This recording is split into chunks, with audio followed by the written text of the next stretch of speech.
ఉంటే ఇక వరద బాధితులను ఆదుకుంటాం, ముంపు సమస్యలను పరిష్కరిస్తామంటున్నారు మంత్రి వివేక్ వెంకటస్వామి. గత ప్రభుత్వ నిర్లక్ష్యం వల్లే హైదరాబాద్లో వరదలు, నాలాల డ్రైనేజ్లను పట్టించుకోలేదని ఫైర్, బాటిల్ నెక్ ప్రాబ్లమ్స్తో ముప్పు అంటున్నారు మంత్రి పొన్నం. జూబ్లీహిల్స్లో వరద ప్రభావిత ప్రాంతంలో పర్యటన చేస్తూ ఉన్నారు. ఇప్పుడు వీళ్ళిద్దరు పర్యటన చేస్తూ ఉన్నారు కదా, మంత్రి పొన్నం ప్రభాకర్, మంత్రి వివేక్ వెంకటస్వామి. పాపం హైదరాబాద్లో పుట్టి పెరిగిన ఒక్కడు మంత్రి కాలేదా? హైదరాబాద్లో పుట్టి పెరిగినోడు ఒక్కడు మంత్రి కాలే, వాళ్ళకి బాధ ఉండదా? ఎవడైతే రంగారెడ్డి జిల్లా, ఇంత పెద్ద రెడ్డి రంగారెడ్డి జిల్లా హైదరాబాదు మెయిన్ కదా తెలంగాణకు. ఈ 2 జిల్లాల నుంచే కదా మొత్తం ఆదాయం వచ్చేది, ఎక్కువ ఆదాయం వచ్చేది. 2 జిల్లాలలో ఒక్క మంత్రి ఉండడానే, ఒక్క మంత్రి ఉండడా? పొన్నం ప్రభాకర్ అన్న ఉమ్మడి కరీంనగర్ జిల్లా మంత్రి, హైదరాబాద్ ఇన్ఛార్జు. ఉమ్మడి కరీంనగర్ జిల్లా మంత్రి దుద్దిల్ల శ్రీధర్ బాబు రంగారెడ్డి ఇన్ఛార్జ్, ఉమ్మడి మెదక్ ఇన్ఛార్జ్. ఈ సారేమో మెదక్ ఇన్ఛార్జ్. ఈయన కూడా యాక్చువల్ ఉమ్మడి కరీంనగర్ జిల్లా కిందకే వస్తాడు. ఏదో ఆడ చెన్నూరు ఎస్సీ కాబట్టి అటు వెళ్ళిపోయింది తప్ప. ఇక ముగ్గురు ఉమ్మడి కరీంనగర్ వల్లే హైదరాబాద్ని వెళ్తున్నారు ఇప్పుడు. హైదరాబాద్ గట్ల ఉన్నది కథ. అంటే వాళ్ళకి కూడా అనిపిస్తుంది కదా, అరే మేము ఇంత కష్టపడి ఇంత చేస్తా ఉంటే ఏమో వీళ్ళేంద్రా నాయన, వాళ్ళు చెప్పుకోవడానికి ఉంటుంది కదా. ఏడుకోలు వచ్చి గీడలు ఎవడని చెప్తాడా? ఎవడు చెప్పాడు? గత ప్రభుత్వ నిర్లక్ష్యం వల్లే హైదరాబాద్లో వరదలు వస్తున్నాయని మంత్రి వివేక్ వెంకటస్వామి అన్నారు. ఆనాడు బీఆర్ఎస్ సర్కార్ పేదల బస్తీలో అభివృద్ధిని మర్చిందని మండిపడ్డారు.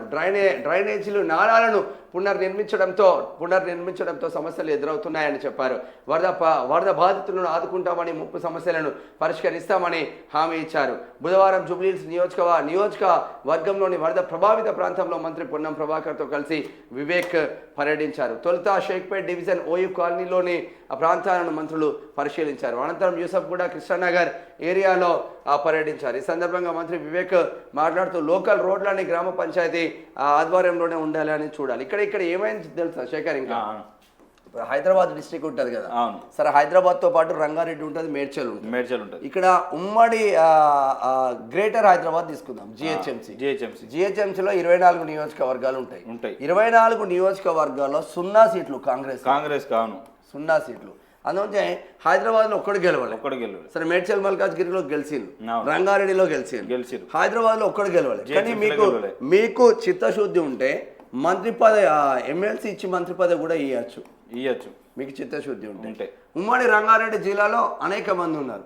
స్పీకర్ ఏడా కొరకరాని కొయ్య అవుతారో ఇప్పుడు ప్రజెంట్ వికారాబాద్ జిల్లాది ఏంది, వికారాబాద్ పట్టణం వికారాబాద్ జిల్లా అయిపోయింది కూడా.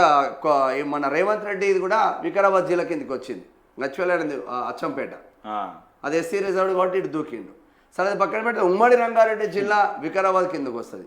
పరిగి ఎమ్మెల్యే రామ్మోహన్ రెడ్డి ఉంటాడు, ఇబ్రహీంపట్నం ఎమ్మెల్యే మల్రెడ్డి రంగారెడ్డి ఉంటుంది. వీళ్ళిద్దరు సీనియర్, పరిగి ఇబ్రహీంపట్నం వీళ్ళిద్దరు సీనియర్. రామ్మోహన్ రెడ్డినే కావచ్చు, తప్పులేదు, రెడ్డినే కావచ్చు సీనియర్. ఈయన కూడా రెడ్డినే, మల్రెడ్డి రంగారెడ్డి. వీళ్ళిద్దరు ఇట్లా ఎవరికొకరికి ఉమ్మడి రంగారెడ్డి జిల్లా నుంచి మంత్రి పదవి వస్తుంది అనుకున్నారు. సరే మళ్ళా పోటీ పడ్డాడు, మన గడ్డం ప్రసాద్ అన్న కూడా పోటీ పడ్డాడు. గడ్డం ప్రసాద్ అన్న తీసుకుపోయి స్పీకర్గా చేసింది. యాక్చువల్ అంటే మంత్రి ఉంటే ఎక్కువ సంపాదించుకుంటారు, స్పీకర్ ఉంటే తక్కువ సంపాదన ఉంటుంది. ఏముంటుంది?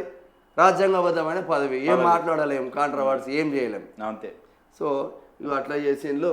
లాస్ట్కు రంగారెడ్డిని హైదరాబాద్ను ముంచింది కాంగ్రెస్. ఒక్క మంత్రి ఉండడు, ఆయన ఒక్క మంత్రి. ఎంఐఎం ఇవే కొట్టుకుపోయినాయి, బీఆర్ఎస్. అదైపోయింది. రైల్వే ఉద్యోగ